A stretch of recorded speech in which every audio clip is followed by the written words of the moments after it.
morning, everybody. It is Man Coverage. It is June 26, 2022. This is Knoxville Nate and Mr. James Bonneville. Hope everyone is having a fabulous weekend and a glorious Sunday. Mr. Bonneville, how are you doing today, sir?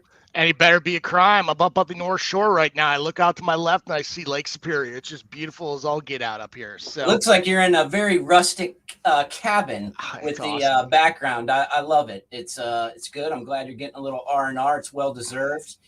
And we're here to talk a little college football because that's what we do. And there's been a lot of college football news that we're going to break down and discuss as we always do. And we're also going to get into the running backs today. Depending on time, we may also discuss receivers, but we've been doing a breakdown of college football fantasy. We've been trying to help our fellow brethren and sisters who are out in the college football fantasy world. We want you to get some money this year. We want you to have fun playing college football. We want you to enjoy college football and enjoy your college football fantasy. So we're going to help you out with that a little bit. We're going to get into the running backs. But first and foremost, we've got to talk about Arch. And my first question is, what the hell is his name? Is his name Arch or is his name Archie? And they just call him Arch because I've never heard of anyone being named Arch. I'm guessing it is probably Archie, named after his grandfather, and they probably shortened it so there isn't confusion on that part. But I mean, the kid's the real deal, and the recruitment of him, you knew it was going to be insane. But I've got to say, they didn't make it a three-ring circus. They really self-contained and kept within the Manning collective. And it was good to see him get this behind him so he can move ahead with his season, and probably even before the Manning passing camp too as well, which I'm guessing he's going to be a participant in as well. I'd be shocked if he wasn't in his family's quarterback camp. What do you think? It's going on right now. Yeah. I believe it was this weekend or this week. It may be over at this point, but I heard some interviews this week. I actually heard Eli was being interviewed and was discussing the signing and all that kind of stuff. So I'm pretty the sure. Commitment? Yeah, today's the last day. They have it at Nichols State in Thibodaux, Louisiana. And they always have a premier, staff. They get some of the best quarterbacks of all time to come and be coaches there. They also always have a lot of current quarterbacks from college football that are on the roster, helping these high school kids. The counselors, yeah. So it's a pretty cool experience being a counselor there. But just some of the names, they got KJ Costello, Jarrett Garantano, Jordan Love, Ben Hicks, Matt Corral, Ian Book, Bryce Perkins from Virginia, Jake Bentley from South Carolina, JT Daniels, Trevor Lawrence, Joe Burrow.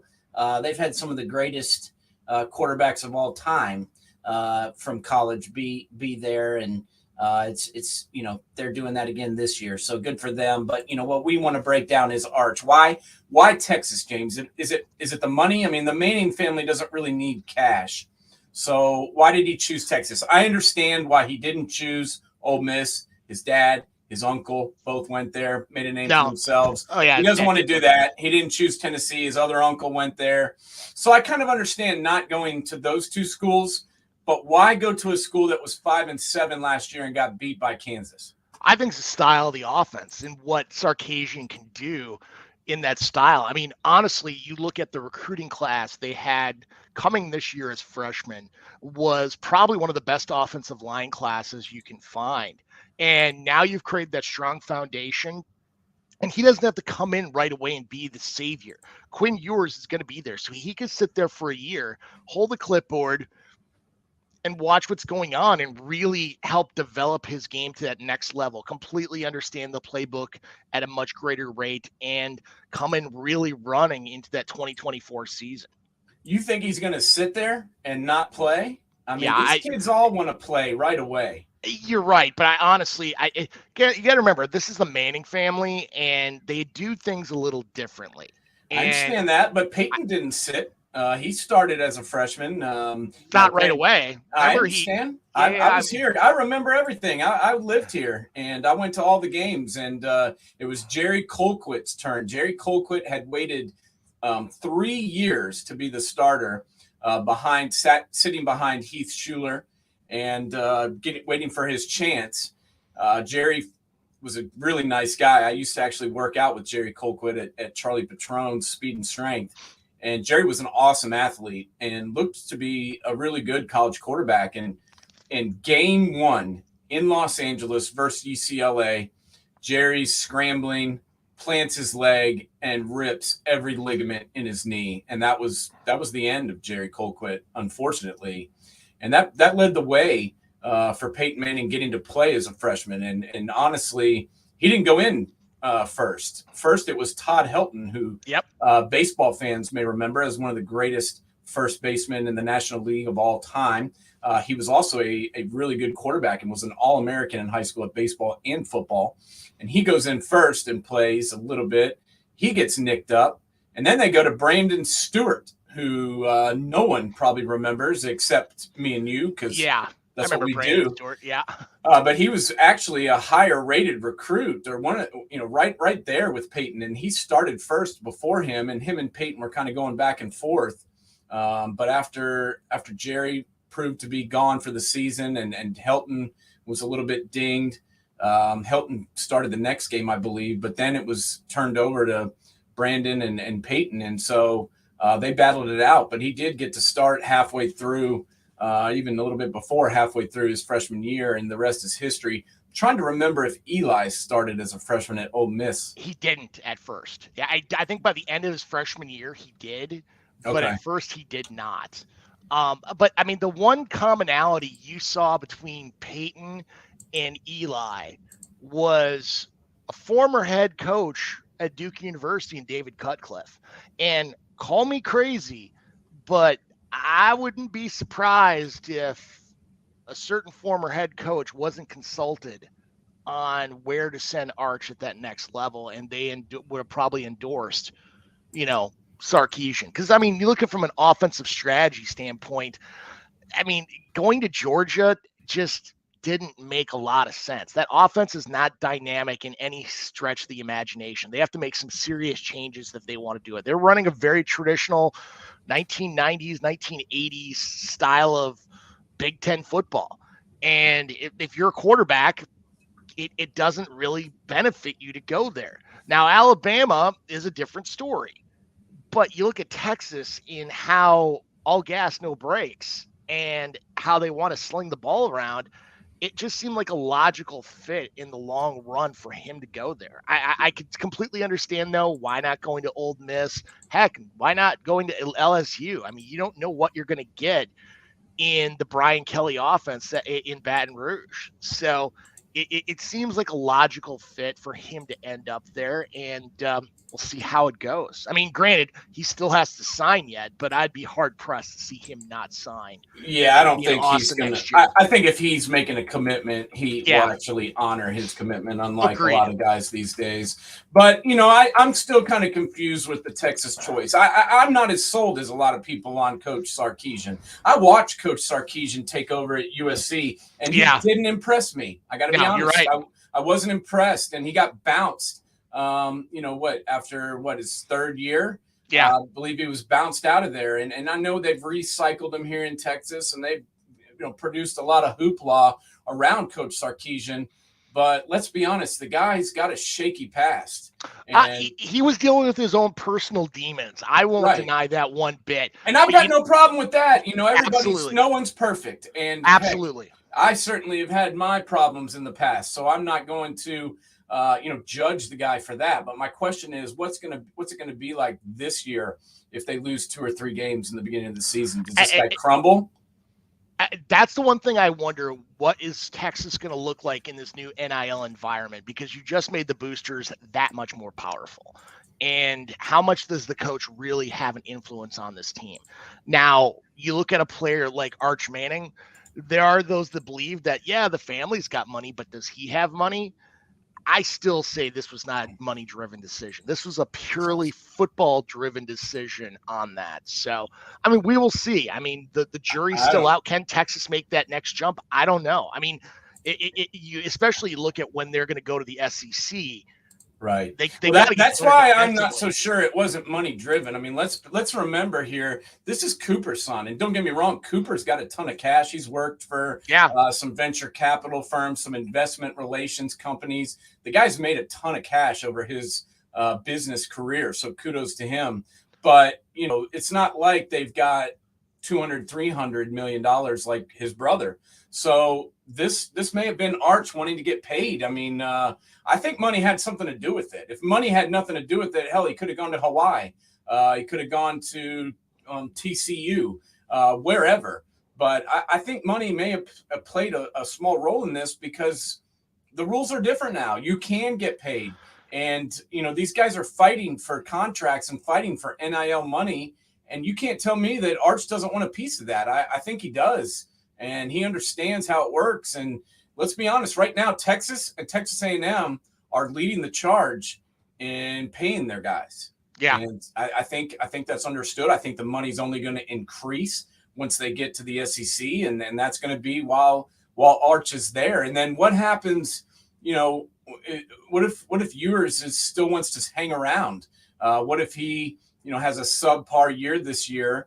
And, you know, 2023, he doesn't want to leave. 2024, he's still there. I mean, who knows? I mean, this could be an interesting dynamic between the two of those guys. Which one gets to play? Which one's on the sideline? Does somebody transfer? I think that's going to be interesting to watch too, don't you? Yeah, I do. I mean, and the one name that people keep forgetting about is Hudson Carr still sitting there. I mean, it's not like Hudson Carr was just some scrub they found on the side of the road. This was a highly ballyhooed 5-star quarterback coming out of high school, and he's on that staff as well. So now potentially you've got a little bit of a triangle there. Now, does Hudson Carr have the name ID of Quinn Ewers or Arch Manning? No.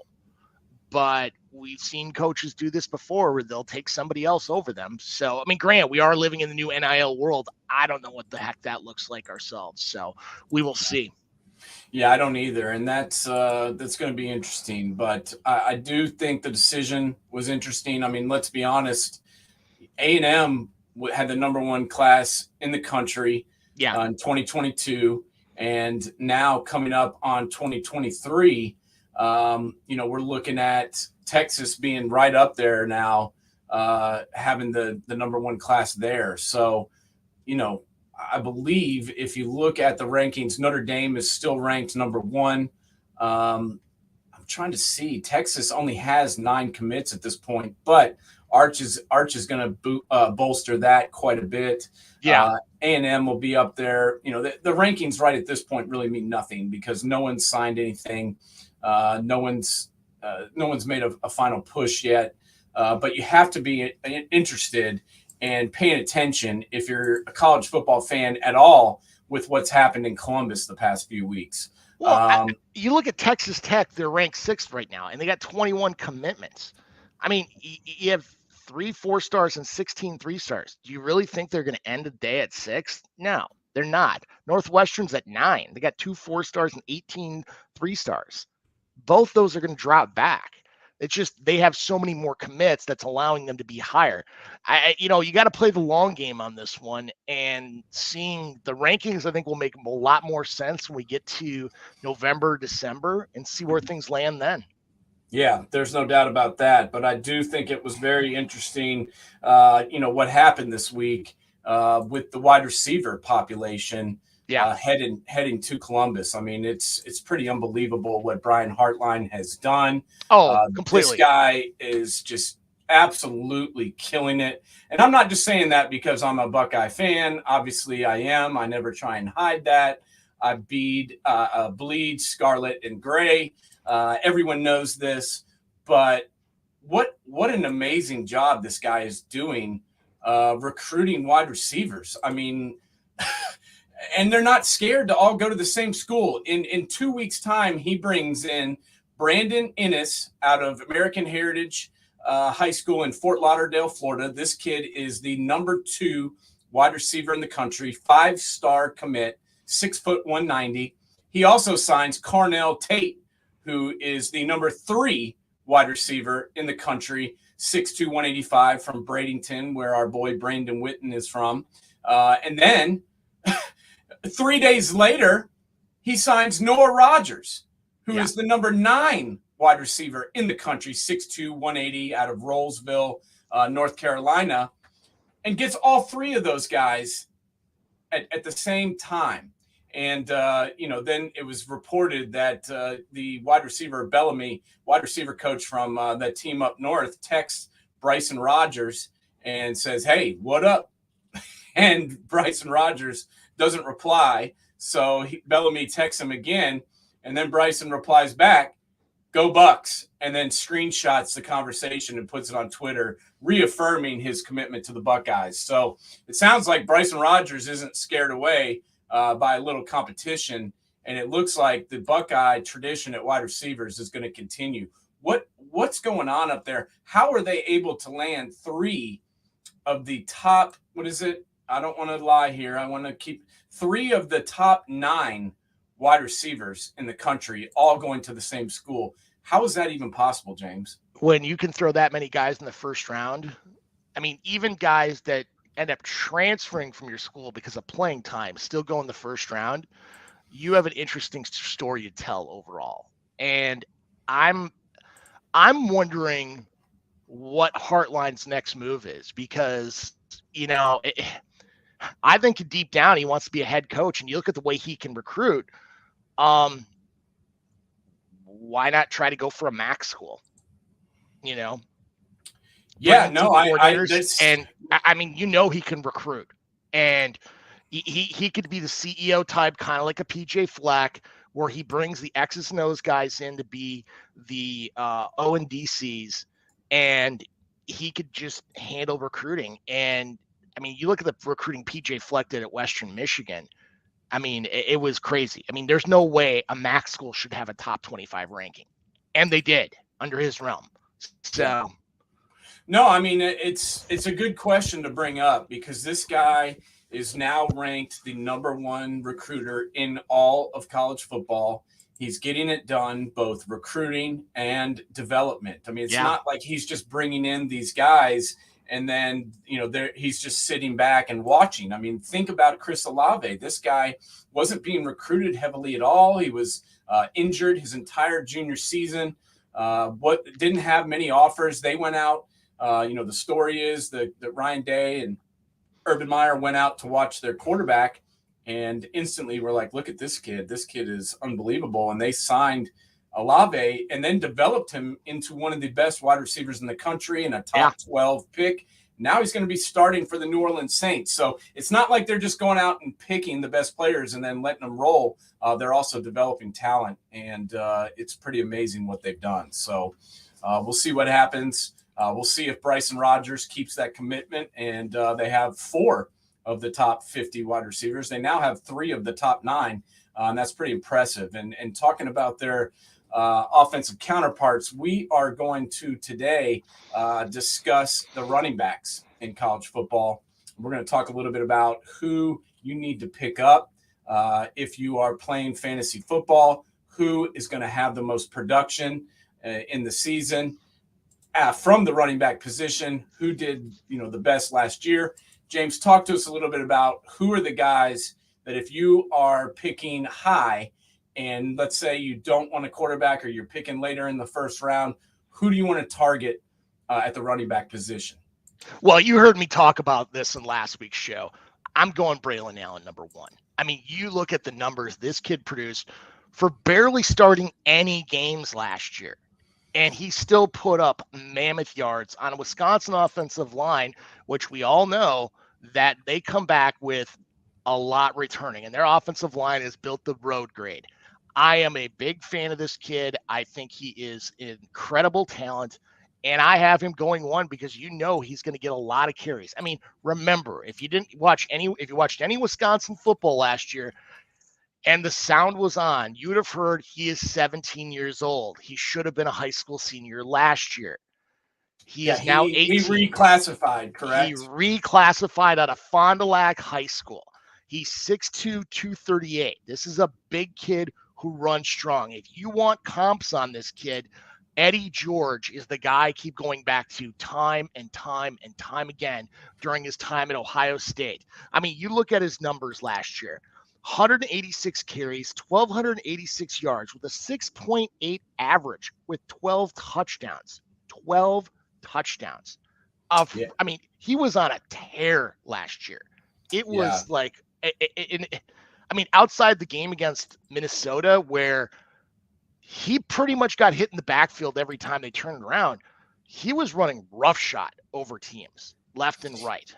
Yeah, and this was a kid that didn't even start at the beginning of the season. He was not the starting running back. It was the transfer kid from Clemson. Chase Malusi. Chase Malusi, who started at running back at the beginning of the season for the Badgers. So for this kid, Braylon Allen, to come out and go for 1,300 yards, and my biggest thing is the biggest number that pops to me is 6.8 yards a carry. Yes. That's unbelievable, especially considering a lot of times with Wisconsin football, they're running it, they're handing it off. They don't care that and they run it anyway. And to get 6.8 a carry from that, it's unbelievable. My only question is, can this kid catch the ball out of the backfield? He had 8 receptions last year for 39 yards. Against some teams, they don't have to throw it. Wisconsin really traditionally doesn't throw their running backs. I mean, this is something. I mean, the biggest problem that Badger running backs have the next level is they barely do any blocking in play action. Right. And they struggle with that in the NFL. I mean, Ron Dane was a perfect example of somebody who just really struggled at that. Now, Braylon Allen, I mean, this kid, you could just tell this kid has got incredible high football IQ. I just see his sky's the limit, and I'm a Gopher fan, and I'm putting this guy number 1. Yeah. Who you got at number 2? Jamir Gibbs, the transfer from Georgia Tech to Alabama. I mean, you look at part of the reason why I have him number 2 is not only because of his pure talent and what he can do, but that strong offensive line you're going to have at Alabama that Nick Saban has in time and time and time again. But you look at the outside of the receiving core, it's not even remotely as deep as it's been in the past. I mean, you're going to see them have to go to Jermaine Burton, and to get to them, they're going to have to set the run up to get to the pass rather than the pass getting to the run. And that's why I see Jamir Gibbs really shining big for Bama. And I have him number 2. I could see him getting 15 touchdowns, 1,500 yards, and they're going to play a more conservative style game and then go up top to Burton, who's really good on the perimeter and being that boundary receiver. I mean, what are your thoughts? Who would you have at 2 if you didn't put Gibbs? See, I don't know if I'm 100% sold on this kid. I mean, we're talking about a guy that played in 12 games last year. He had 143 carries for 746 yards. 5.2 average is very good, but he only scored 4 touchdowns. And, but look at Georgia Tech. I mean, there were so many problems at Georgia Tech last year that Gibbs needed to find a new home to really exploit his talents and I understand that, and very, very much so. I'm not sure if I've seen enough to make him my number 2 guy. I think he's going to be good. He's obviously on a fantastic team. He's got a lot of talent around him. That quarterback is as good as it gets. So I think he's going to be all right. But I got to be honest, one guy that I've seen that I really like that's done it before is up in a few hours north of me in Lexington, and that's this kid, Chris Rodriguez. Yes. This kid has done it all at the collegiate football level. And, this kid isn't playing in the MAC.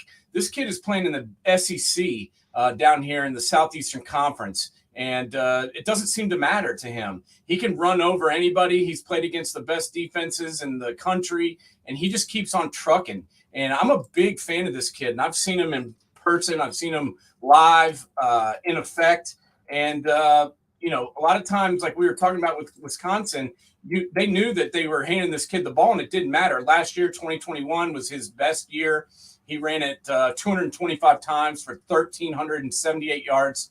He had 10 touchdowns. He had another 3 touchdowns receiving, averaged 6.1 yards a carry in the SEC. And now he's getting an extra year. And, this kid could have been drafted, but he decided to come back to Kentucky and try and improve on this, which for a running back, you got to give this guy some credit. Coming back and risking his body. I mean, the only thing that's a downside with me on him is that they lost Wan'Dale Robinson. Who the heck are they going to throw to? So you're not seeing SEC defenses stacking 8 in the box, 9 in the box, and just daring them to throw the ball. Because even though there are some scouts out there that are very high on Will Levis, I am not one of those people. Now, I could be completely wrong. And if Will Levis can show up this year, then Rodriguez could have a bumper crop year.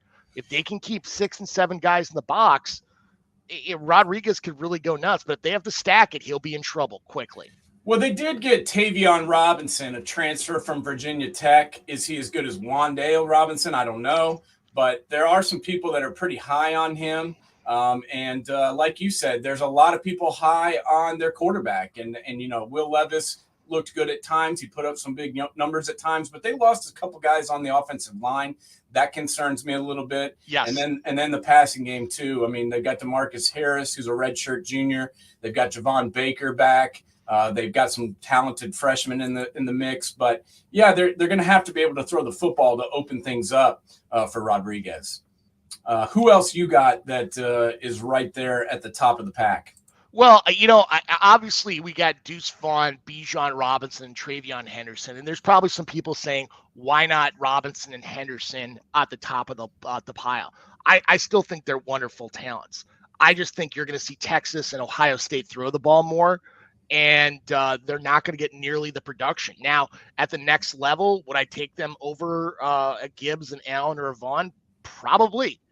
But I mean, there's going to be so many times where Ohio State's going to be blowing somebody out. Henderson may have a touchdown and 60 yards receiving or rushing and get taken out during the third quarter because look at that receiving core that they have. I mean, if people forget in Texas, Xavier Worthy is one heck of a receiver, and somebody we'll be talking about next week when we talk about receivers. Talk to me about Bijan Robinson, though. What about why is he not number 2? This kid, ran for 1,200 yards last year. I think they're going to throw the ball as much as they did. They're going to keep throwing the ball, and he's not going to get nearly the amount of carries that he got. I have him slightly ahead of Henderson because I think he's going to get more. They're not going to have the blowouts, but I cannot see him getting the amount of carries that a Gibbs or an Allen or a Vaughn are going to get because they're going to sit there and really drag them down. I mean, especially Wisconsin. Allen was getting so many carries last year. It was almost reminiscent of watching Ron Dane during the 1990s. Yeah. Is Bijan Robinson the most complete running back? I would say Henderson. I would say Henderson's the most complete in college football? Yeah, I would say Henderson, then Robinson would probably be a close second. I mean, at the next level, both these guys are going to do extremely well. Yeah. Well, we've seen a little bit more of Robinson at this point, just because obviously Henderson was a freshman and sharing the backfield. Robinson last year as a sophomore ran 195 times for 1,127 yards, 5.8 yards a carry, 11 touchdowns, also had 4 receiving touchdowns. So, this is a kid that can also catch the football. And, I think we're going to see even more from him. I mean, 195 carries is a lot, but it's not like they wore him down. He's healthy. They're going to have the passing attack as well as the run. I think Ewers is an upgrade at the quarterback position. And I think all that will do is help Robinson and open up the run game a little bit. Am I wrong on that? Well, I mean, their offensive line play I thought was substandard last year, especially for Texas standards. They got to get better, and you can definitely see Sarkisian is addressing that problem. But the talent's real. I mean, there's no questions asked. I mean, this kid's got a very great cutback ability. It's very violent in many ways, but he protects his body too. So, I mean, I see this as being his last year in Austin before he takes on to the next level. And honestly, I could see him being a first or second day pick, just depending on how much the NFL is valuing running backs at that moment. Yeah, depend on need. If somebody really needs a running back, I think this guy is worthy of being taken high in the draft. I think he's got the ability. I think he's shown the versatility, the strength, the speed, the cuts. And like you said, last year, he wasn't even behind a really great offensive line. No. And he still averaged almost 6 yards a carry and ran for 1,200 yards. And as we just talked about, the offensive line was suspect at best. And to be able to put up those numbers and have that type of success when the offensive line wasn't that great, I think just kind of tells you how good this kid out of Tucson really is. And I mean, if you want to look at a comp for him, it's Saquon Barkley. I mean, honestly, they played so similar. I mean, I'm talking Saquon Barkley, Penn State, not Saquon Barkley, New York Giants. Right. They both have incredible cutback ability. That offensive line's just got to get better. Yeah, there's no doubt. Talk to me a little bit about this kid out of Kansas State, and that is Deuce Vaughn. Really love this kid. You know, he's not that big, but he sure does run bigger than he is. I mean, he kind of reminds me of Darren Sproles, the way that he looks. Exactly. But he runs even harder than him, if that's possible. Yeah, you're very right. I mean, the one thing that I keep hearing about with Deuce Vaughn is it's hard for linebackers and safeties to peek in the backfield to find out where he is. And by the time they find him, it's too late because they have a very hulking offensive line in Manhattan. I mean, I am privately a very big fan of Kansas State going into this year. I mean, now you've got Adrian Martinez back there with him. This could be very interesting in how this develops overall because, I mean, Vaughn's got top flight speed, but now you add Adrian Martinez, who also has top flight speed. This could be fun. And I'm looking forward to see what Colin Klein can do there. Now, I've got him ranked number 3 on my list just because there's so much big gain potential out of this guy. Plus, if you're in PPR leagues, this guy is a gold mine coming out of the backfield. Yes, this is the next Rex Burkhead, Darren Sproles type of Austin Eckler type of running back you're going to see at the NFL level for those guys that are looking down the line. He is going to fit that exact area. Yeah. So if you're looking down 2-3 years down the line, these are the guys you want to look at later in the draft to really get you those ugly points. Yeah, I mean, they list him at 5'6", 170.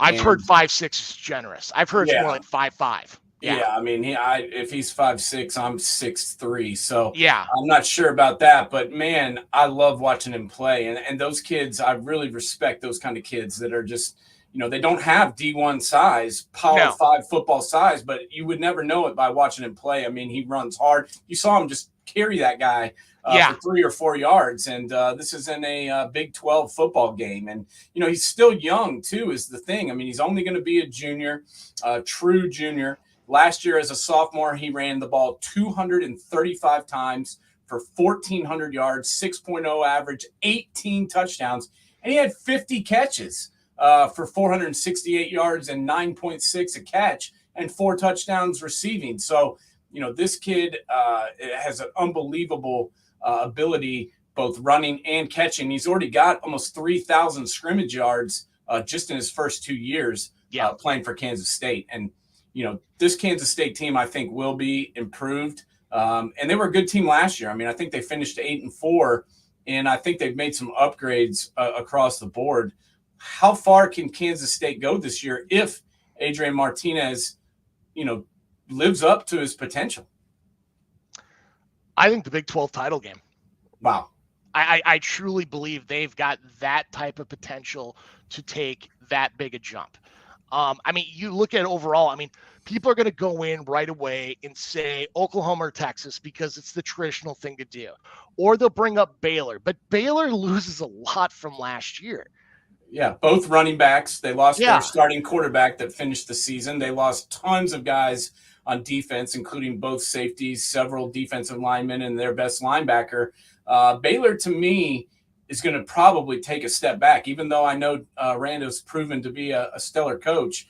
You know, they worried me a little bit in the Big 12. And I think with Oklahoma potentially taking a step back, I mean, let's be honest, Lincoln Riley's gone, and he took some talent with him out the door. So Oklahoma is not going to be the same football team. I don't think that Baylor's going to be the same football team. And somebody's got to step up and take over. And I think Kansas State is the team that nobody's really talking about, but could potentially win that conference next year. Am I crazy to think that? You're not at all, because listen to the schedule, okay? They start off at home against South Dakota, win.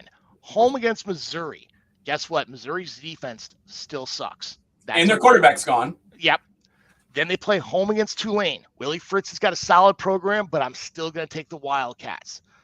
Now, the fourth game at Oklahoma. Now, if you've been watching college football at all for the past 10 years, Kansas State has owned Oklahoma in Norman, or just owned Oklahoma in general as of late. Yeah. I like their chances going into Norman and doing that again, especially with this style. Especially if you get up on Oklahoma quick and start pressing on them, they have a hard time coming back. And then you've got home against Texas Tech. Getting better, but nowhere near where they need to be. At Iowa State, who's going to be down? Brock Purdy, in his 25 years of eligibility, you're gone. The running back situation, you're going to see Drill Brock come in. It's going to be a completely new setup. You got to think Iowa State's going to go backwards. At TCU, rebuilding. Home against Oklahoma State. Home against Texas. The games you have to watch are at Baylor, at West Virginia. And then they finish off with Kansas. Honestly, you look at that schedule, I keep saying 10-2, 11-1. They're playing in the Big 12 title game. I agree with you. I can't believe I'm saying that, but I know. really I'm the same way. with you. If you would have asked me 3 weeks ago, until I looked at their schedule, I'm like, holy crap, this is very real. I mean, granted, what their health looks like going to Waco and Morgantown is going to be critical, but for them to get there, Deuce Vaughn, Adrian Martinez, and you're going to be making some money in your fantasy leagues with those type of guys. Yeah. So, let's recap a little bit. We got Braylon Allen. We've got Bijan Robinson. We've got Chris Rodriguez. We've discussed. We talked about Jamir Gibbs from Alabama. We talked about Deuce Vaughn from Kansas State. We talked about Henderson. Let's talk a little bit about the next group of guys, maybe a second round or third round draft pick highlighted by the kid out of UCLA. Talk to me a little bit about Zach and what he could do fantasy-wise and on the gridiron in 2022. Charbonnet, the old Michigan football player, now out in Westwood.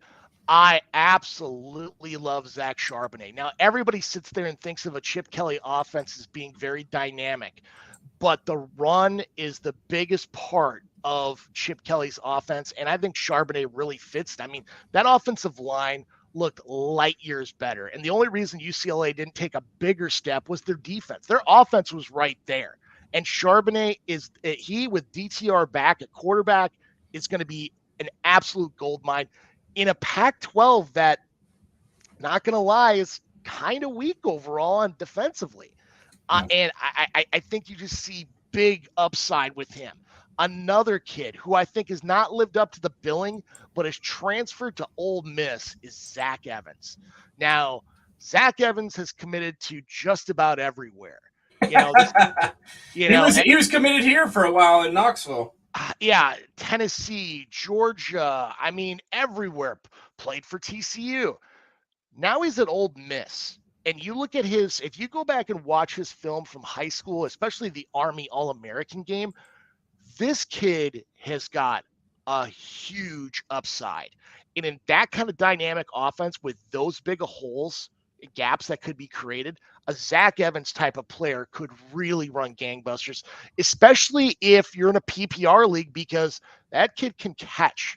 I mean, he could really help get some major points in a very high up tempo, high octane offense. I mean, what are your thoughts on Zack Evans? Well, I mean, once again, it's not like he had a ton of production last year. He only carried the ball 92 times. He only appeared in 6 games. But when he was out there, I was pretty impressed. I mean, he averaged 7 yards a carry. He had 5 touchdowns rushing, one receiving touchdown, had 10 catches for 130 yards. That's 13 yards a catch. So he's proven to be productive when he's been on the field. I just need to see more of him. And what I can tell you is in Lane Kiffin's Ole Miss offense, I think this kid can thrive. And if he can stay healthy, if he can stay on the field, I can really see him, blowing it up fantasy-wise and blowing it up for Ole Miss. The question is going to be at quarterback at Ole Miss with Matt Corral moving on. Obviously, we know they've got the transfer in Jackson Dart. They've got the sophomore now in Altmaier. So those two guys are going to be battling out in one of the most extremely interesting quarterback battles of any team, I think. And that's really what's going to prove to me to be the selling point for this football team is who plays the quarterback and how effective are they. But they lost 2 running backs this year. So I think getting Evans was huge for them because they're going to need him. And I think he's going to get to play early and often. I mean, I'm looking right now at their depth chart, and to be honest, they've got Zack Evans as the starter already. So I think this kid is going to blow it up, and I think he's going to, if he stays healthy, he's going to have a pretty effective and a pretty banner year stats-wise in that Lane Kiffin system. Agreed. Now, a guy I have after Zack Evans is Blake Quorum, the running back out of Michigan. I know you're going to throw up at this moment, but you look at what Michigan's going to do next year. Sure, they bring Ronnie Bell back, which is going to help their passing game immensely. But run ball, and they're going to go downhill. Blake Quorum is going to be their go horse. Their guy they're going to lean on a little bit more. They're going to go to that 2 running back set, and with Edwards as being their number 2. And both are going to get a fair amount of carries. But I'm a big fan of Blake Quorum in that number 8 spot. I mean, what are your thoughts, Nate? Yeah, honestly, with Hassan Haskins gone, I can see Quorum having an even more effective year for the team up north. I mean, this guy produced last year and really a secondary role behind Haskins. Now, I know this team ran the football a lot. Their offensive line was unbelievable. Yes. I can't deny that. I mean, watching their offensive line was truly amazing. And I was very impressed by those guys. They had some 5th and 6th year dudes up there, and they were maulers, man. I mean, they made it happen. There was holes that my fat butt could have gotten up there, but this kid, he's pretty stout. They list him at 5'8", but he's over 200 pounds. And, he ran the ball 144 times for 952 yards. So he averaged over 6.5 yards a carry. He had 11 touchdowns on the ground. I like this kid. He runs the ball hard, and he's going to get even more chances in 2022, in my opinion. I honestly thought he was better than Haskins last year, in my personal opinion. I mean, what are your thoughts? If you had to take Quorum versus Haskins, who would you take?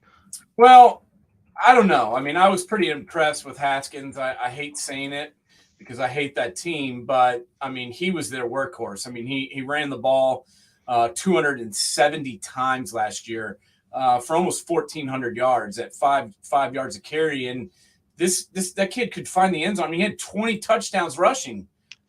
20 rushing. Let me say that again.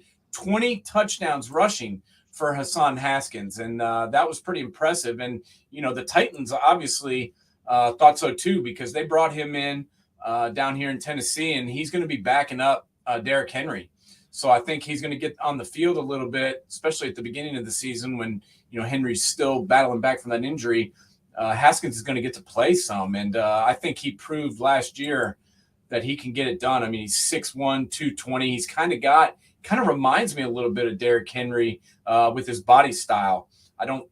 He's not as impressive overall. And last year was really kind of a flash in the pan because neither one of his other 2 years at Michigan came close to what he did last year. So what we need to find out was last year kind of a 1-year wonder type of thing, or can he duplicate that success? The one thing we do know is that I believe Quorum is for real, and I don't think they're really going to miss a beat in that backfield with him still being there. No, I agree. Who would you have next? My next guy on my list is Sean Tucker out of Syracuse. This is a kid that last year, let's be honest, Syracuse did not have the greatest passing attack. Quarterback position was just bad at times for Syracuse. In fact, that team could have won several games if they could throw the football. Yeah. That being said, this kid still put up production. He had 1,500 yards rushing, 12 touchdowns. I really liked this kid and the way he ran the ball, and I think he's going to be a very good option in fantasy for anybody that's, maybe misses out on one of those first-tier guys. This is a kid that is going to be a junior and showed some production as a freshman. He only appeared in 9 games, but he had over 600 yards. And then last year he played in all 12. He had 246 carries for 1,500 yards, averaged 6 yards a carry for that Syracuse offense. He kind of was the Syracuse offense, to be honest. And I think he's going to have even a better season this year. What do you think about him? Agreed. He's still going to be a sophomore, though. Because remember, he's part of that COVID year. They're still classifying him as a sophomore. Right. But I'm saying he played in 2020. Yeah, so. He played in 2020 and 2021. No, you're 100% spot on. Yeah, I mean, the guy was on the Doak Campbell watch list. I mean, first team All ACC. I mean, the numbers don't lie. The kid's got ability on a Syracuse team that's traditionally lately been really down. And I still think Dino Babers has potential. It's just that defense in the passing game as of late has just been very suspect. What else you got besides Sean Tucker? Yeah, another guy that I'm really, really high on is a kid out of Marshall, and that is Rasheen Ali. And the kid's 6 foot, 200 pounds. He is also going into his 3rd season. I believe he's only classified as a sophomore, just like the kid we just talked about. But this is a kid that basically, as a freshman last year, ran the ball 250 times for over 1,400 yards and 23 touchdowns. Also, I mean, you leave that, and that's pretty unbelievable to talk about. 250 carries, 1,400 yards, 23 touchdowns. Then he caught 45 passes. I mean, this kid just really blows me away. I like the fact that he stayed at Marshall. I do too. He could have transferred and gone somewhere else with those kinds of numbers, but he stayed put right there in Huntington, West Virginia, and I think he's going to tear the MAC up. What do you think about him? Well, you mean aren't they in CUSA now? Yeah, that's what I meant. Sorry. I mean, that's CUSA, but aren't they? Are they moving to the Sun Belt this year or next year? I believe it's next year, but I could be wrong on that. Well, I mean, you look at some of the numbers he put out last year. He went 23 for 203, 3 touchdowns for a long of 59 yards at Charlotte, and then followed that up with receiving of 3 for 24. The guy had combined almost 230 yards during that game. Then you look at a Louisiana team that was really stacked. He went 20 carries for $160 and 3 touchdowns. I mean, the numbers don't lie. This kid is a real find. And for a program that really doesn't produce running backs, they produce quarterbacks, they produce receivers, they produce a lot of other areas. Running back has never been a strength at Marshall. And I think Rasheen Ali is really a top flight, under the radar talent from that G5 territory. I agree. And I watched the tape on him, and I got to be honest, I really, even though he had such a tremendous season, he kind of flew a little bit under the radar. And yes, so I had to dig in. I was looking at, some of the top producers from last year, and I saw his name all over the place. And I was like, I got to dig into this kid a little bit more. And I just love his running style. He's strong. He's fast. He's quick. He's got a lot of ability. And I really see him taking that next step forward even this season. And another kid that I'd like to talk a little bit about is obviously from a little bit of a smaller school, but is a kid that led Division I football last year from Central Michigan. That's Lou Nichols. Wow. I mean, yeah, what an unbelievable year this guy had. And, he's coming back for more. He's going to be in his 4th season, but he's only listed, I believe, as a sophomore. So it's pretty unbelievable that he's been there. This will be his 4th year being there, but he's only listed as a sophomore, which kind of blew me away. But he's stacked, man. 5'10", over 220 pounds. Last season, he was a workhorse. 13 games, 341 yards, 1,848 yards, averaged over 5 yards a carry, 16 touchdowns. And he also caught the ball 40 times This is a guy that you can leave on the field all 4 downs, and this kid is going to produce. I know you looked at him. What do you think about this kid? Can he come anywhere close to producing those type of numbers? And where should he be drafted in the realm of college football fantasy? Honestly, I would pick him in the 2nd or 3rd round myself. I'm a big fan of this kid. He comes out of a real traditional powerhouse program in Detroit Cass Tech that has produced a significant amount of talent over the past 20, 30 years. I mean, just go back and look. But it's funny. I started looking through his recruiting profile. I mean, it was the Central Michigan, Akron, Ball State, but Cincinnati and Indiana during that time period, which is very intriguing.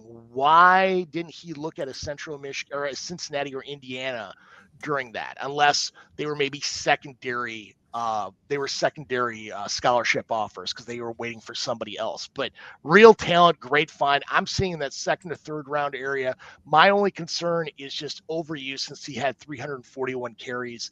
Is that too much in 2 back-to-back years? That is the pounding going to take a hole on him? But honestly, you look at his numbers last year, they were unreal, just completely and utterly unreal on what he accomplished in Mount Pleasant. Yeah, and you mentioned his high school. I mean, that high school's had some pretty amazing people come out of it. Not just athletes, but some pretty amazing alumni. And he's going to be one of them if he keeps running the ball like that. But that's where Donovan Peoples-Jones went to school. That is also, I believe, where Vernon Golston went to school, a former Buckeye. So they've had some ballers come out of there. And also Kwame Kilpatrick, if you remember, the former mayor of Detroit, Correct. went to there. He had a little trouble in the legal department, but a politician using his office to make some money. I think he's not the first one to do that. Listen to these numbers. All right. I'm just going to do a sampling of games. In a stretch of games, he had 8 straight 100-yard games. Against Ohio, 30 for 186, a touchdown. Against Toledo, 29 for 136. Against Northern Illinois, 22 for 192 and two touchdowns. Western Michigan, 26 for 163 and 2. Against Kent State, which, heck, anything with Kent State's a basketball game. 43 for 215 and 4 touchdowns. Against Ball State, 32 for 219 and 3 touchdowns. Against Eastern Michigan, 44 for 194 and a touchdown. And then the bowl win against Washington State, 30 for 138 and a touchdown. I mean, do the math. I mean, you're talking he got north of 1,200 yards in 8-game stretch. And I'm probably being conservative on that. And that was a pretty impressive win, I believe, for Central Michigan to come in against a Power 5 opponent in Washington State, who was really, kind of hurting for a win in that game. Let's be honest. They wanted to win that football game. And Central Michigan got thrown in that game because, remember, Miami was originally supposed to play in it, and they came out because of COVID. Right, and said they weren't playing. So that's what I'm saying. They were short noticed, and still, I mean, let's be honest, Washington State knew they were going to hand the ball to that kid. And they still couldn't stop him. He almost ran for 140 yards and got in the end zone. Really love him. Talk to me a little bit about the Clemson kid, Will Shipley. As a freshman, played in only 10 games due to getting knocked out a little bit. But, still was productive when he was out there. 149 carries, over 730 yards, 5.0 yard average per carry, and 11 touchdowns. What do you think about Will Shipley from a fantasy perspective? And what do you think about him going into 2022 in that Clemson offense? Well, I think Will Shipley, the lack of a passing game, specifically inside the seams, really hurt their running game quite a bit. And because people wanted to stack more and more into the running game, and they were focusing on him because DJU was not running at all. So they were really focusing in hard. The offensive line has got to get better overall, and they've got to find that slant guy. But if they do, Will Shipley could have big numbers. I mean, we're talking Leggett type of numbers. And I think, I don't know. You tell me, what are your thoughts?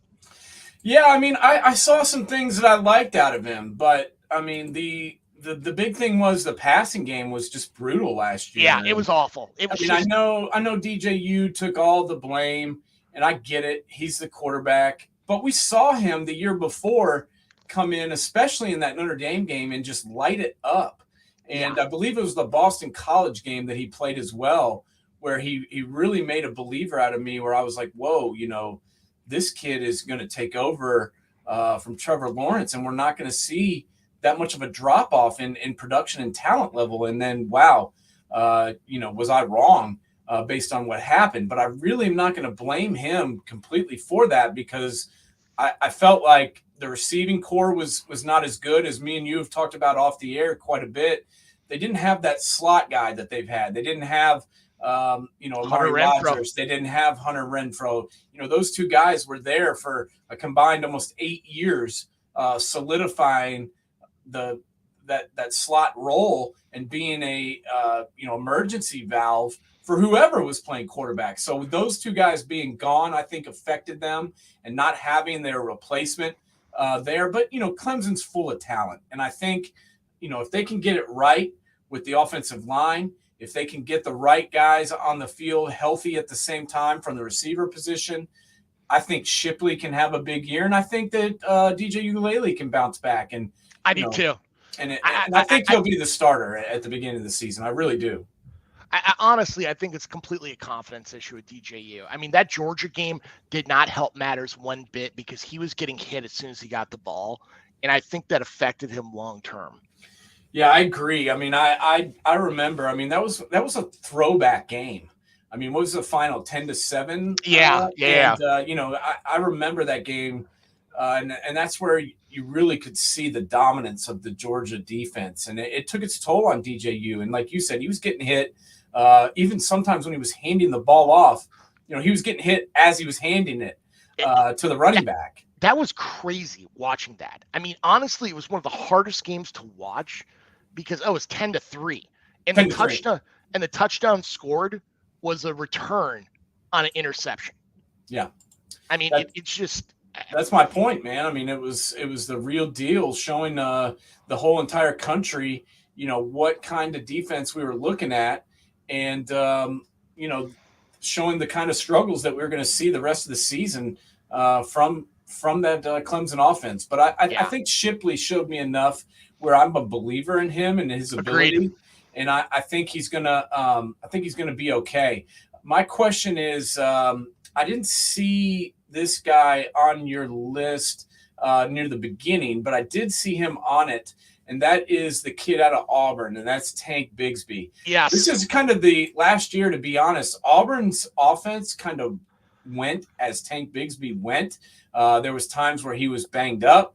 There was times where he couldn't stay on the field due to injury, and their offense was not the same without him. I believe he is now going to be a junior, if I'm correct. It's his third year. Who the hell knows with the COVID, fake rules stuff. But this will be his third season. He played in 10 games as a freshman, ran for 800 yards. Last year as a sophomore, he played in all 13 games, but he, as I mentioned, he wasn't out on the field the entire time. He had trouble getting nicked up, getting banged up, having to go to the sideline, but he still amassed 223 carries, almost 1,100 yards, and 4.9 a carry. Had 10 touchdowns. Talk to me a little bit about this guy. What do you think about him, and what do you think about him as a fantasy option? I like him. I think he's somebody who's got sneaky value. I got him a little farther down my list at 23, because I don't know what to expect in that locker room in Auburn. Yeah, I mean, that they had so much as the tiger turns. I mean, it's a freaking soap opera there, and honestly, I was expecting Tank Bigsby to transfer somewhere, because I was too. Because everybody else left. They had 20 players. There was a lot of attrition. They had 6 coaches and 20 players get the hell out of Dodge. I mean, I've seen him going back to when they played in the Outback Bowl against Minnesota. I really liked his style of running. He reminded me a lot of an old Illinois running back by the name of Robert Holcomb, who used to just gash people in the Big Ten left and right. He's got a very strong center of gravity and can really bowl people over. And it's got solid speed for a guy his size. It all depends on where they're at, and that's why I'm a little afraid of him going any higher, because I think there's a lot safer moves. Yeah, I agree. You just don't know what you're going to get with their offense. Oh, completely. Their quarterback, position is kind of a question mark. We don't know who's going to start. We don't know what the offensive line is going to look like. There's a lot of questions, and the biggest question is the coaching staff. Can Brian Larson get back in and get control of that team, and kind of inspire them to have success this year? I just don't know. It's so tough to win in the SEC West to begin with. I just don't know if you can do it with all those things they have going on. Yeah, no, I agree. One last name before we sign her off, though, is I want to talk about Mohamed Ibrahim. And he is somebody who I think who has a really high ceiling, but an extremely low floor. This is the guy who was the Big Ten running back of the year in 2020. And 2021 was really gashing the Ohio State Buckeyes. I mean, through 3 quarters, he had 150 yards? Yeah, he had over 150 yards. I mean, I've seen this kid play enough, and PJ Fleck has the greatest analogy for Mohamed Ibrahim. He's a bowling ball with razor blades. This guy he's not the fastest guy in the world, but he cuts very well, and he's hard to bring down. He's just incredibly strong individual, and he gets you a lot of gritty, gutty yards. Like, he is just going to sit there and pound you, and then he's going to break off a 30, and then he's going to break off a 20, and you sit there and realize at the end of the day, oh, crap, he just got 200 on us. And he is very good in the red zone. Now, he is coming back from an Achilles injury. These Achilles injuries are not the easiest to come back from. Quite frankly, very few do come back at full, completely 100%. That's why I look at him as being, if he comes back and he's back to 100%, oh, he's a top 5 running back. Yeah. But he also could be the biggest bust here. And you could be looking at Trey Potts as the next starting running back at Minnesota, who's going to run the ball. But now with Kirk Ciarrocca back at OC, are they going to go back to their old school slant left, slant right, slant all the time and try to get it past first offense and then go to the run? It's going to be interesting to see. That's why I've got him a little bit lower at 16, but there is real potential there.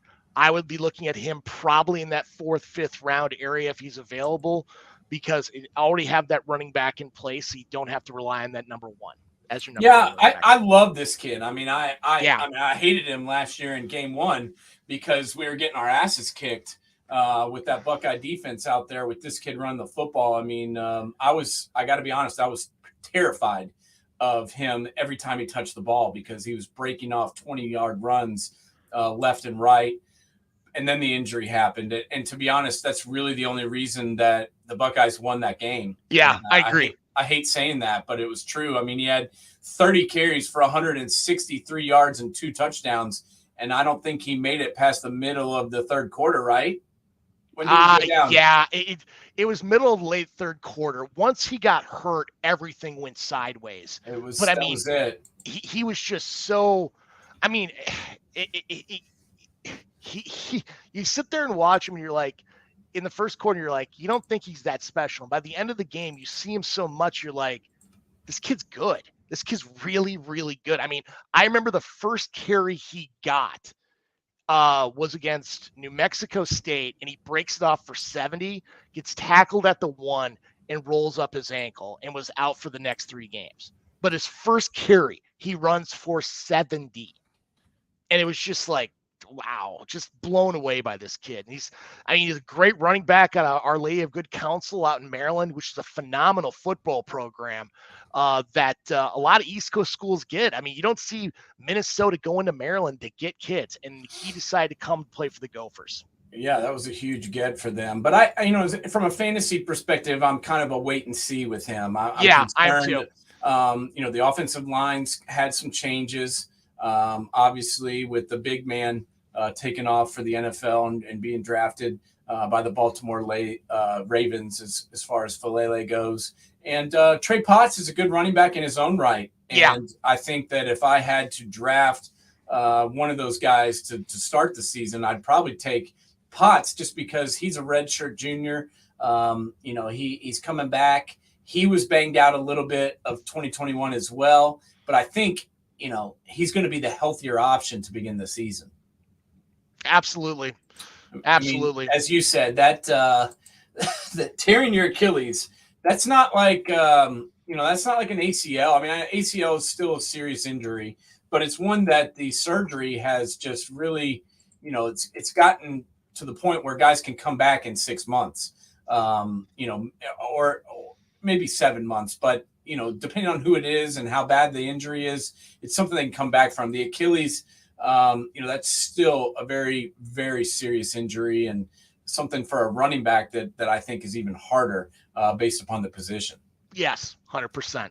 So we'll see what happens. But I think we did a pretty good job today breaking these guys down, giving all of our listeners and all of our followers a little rundown on who to take if they're trying to draft running backs in their fantasy for this year.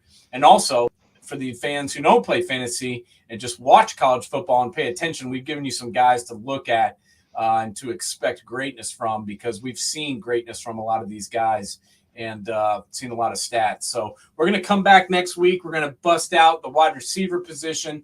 We'll obviously discuss all the latest and breaking news.